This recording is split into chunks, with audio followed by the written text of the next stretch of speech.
para may ilagay yung ating smart door lock. So kapag nakabutas na yung pinto mo guys, ito naman yung una mong ikakabit. Ako ito yung inuna ko. Dito guys, adjustable nga pala to. So kung baliktad yung bukas yung pinto mo, gawin mo guys, may lock yan. So tataas mo lang tong lock na to.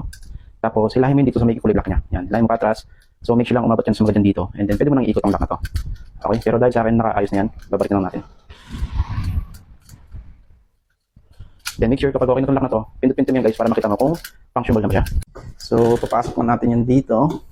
At after natin may pasok yan guys, syempre tornilyo natin yan. So may mga libreng tornilyo na yan sa box, pwede nyo gamitin.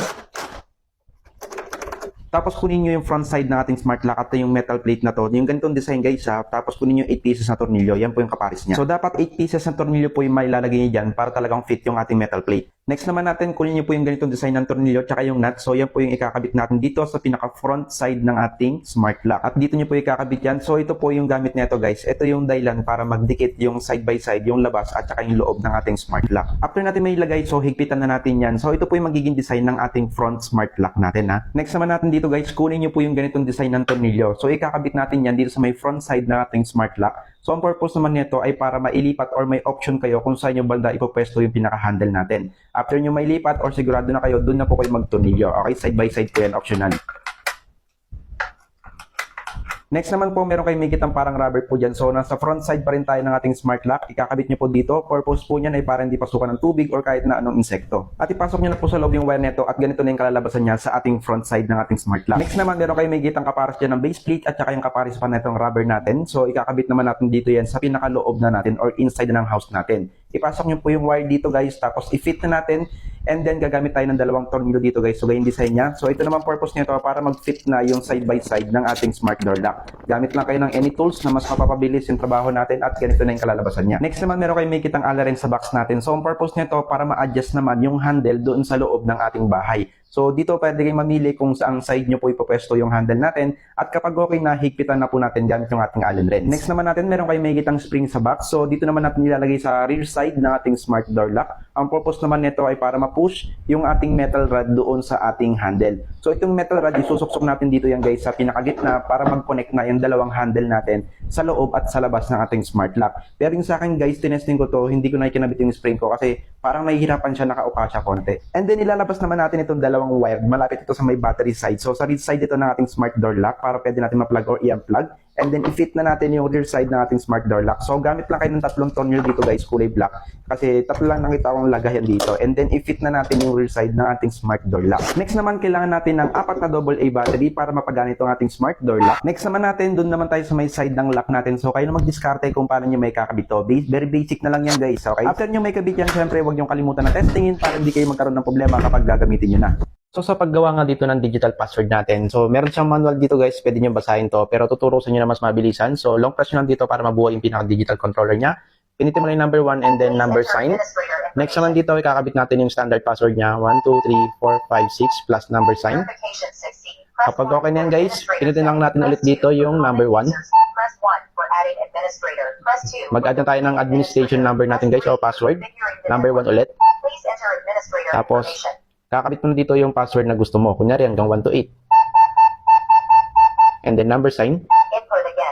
Another. So, gagayahin mo lang ulit yun. And then number ulit. Operation 6C, number 001. Please enter administrator information. So, kapag ganun yung sinabi niya na successful na or okay na, ibig sabihin download na sa kanya yung unang password na ginawa mo. So, pwede ka magkabit dyan. Marami ka pwede ikabit dyan na password. Depende sa gusto mo. Pero kapag okay na yan guys, pag okay na yung password na ginawa mo, isa lang muna, pwede mo nang i-back yan. So, tap mo lang ng 2 beses or 3 beses. Pag namatay, ibig sabihin, naka-ready na yan. So, sa pagkabit naman ng fingerprint password natin dito guys, ganito lang siya. So, long press nyo lang po ulit. Tapos, pinitin nyo po yung number 1 and number sign. Please enter administrator information. Tapos, kabit nyo po yung password na ginawa nyo dito o yung password ng standard nyo to guys. And then number sign. Verification 6C.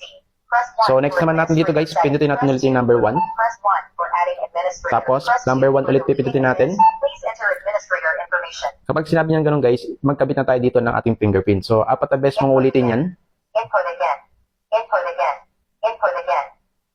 Operation 6C. Kapag sinabi niyang Operation Succeed, okay na po yan. Please enter administrator information. Ayan, kapag okay na, nakagawa na tayo ng fingerprint, i-back natin ulit, and then testing natin kung gagana.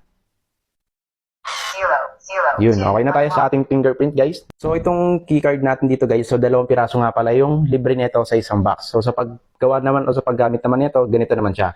Long press ulit natin. Tapos, lagyan natin yung number 1, tapos sign number. Enter administrator information. And then, lagyan mo yung password na ginawa mo. Number sign ulit. Verification 16. Next naman yan, pinutin natin ulit yung number 1. Press 1 for adding. Tapos, another number 1. Please enter administrator Ayan. information. Pag sinabi niya please enter, itapat mo na kagad dito yung ating card. Operation 16. Kapag sinabi niyang operation succeed na, okay na po yan. Enter Okay? administrator So, information. testingin natin ulit kung gagana ulit yung ating ginawang password. So, back na natin, tapos ilapat na natin itong card. 003 unlock. Yun, okay na. Option mo naman ay itong ating key. So, sa paggamit naman nito guys, ang gagawin mo lang, nandito sa pinakababa yung pinaka-lock niya. So, yan. Nandito siya sa pinakababa, itutusok mo lang yan.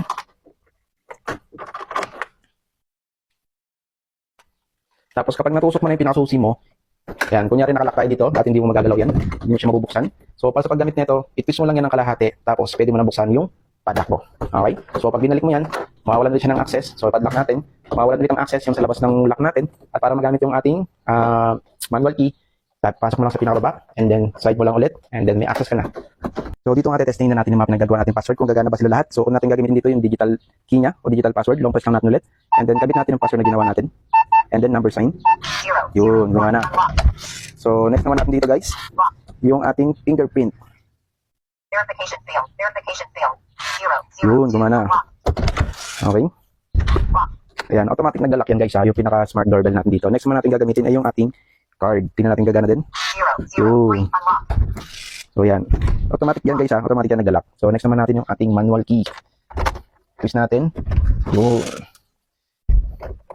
So, ayan, natapos na natin ma-install itong ating smart door lock. Kaya kung gusto nyo rin ito guys, sa murang halaga lang, wala pang 1,300. Ilalagay ko na yung link din sa ating video. Yun at maraming salamat. God bless.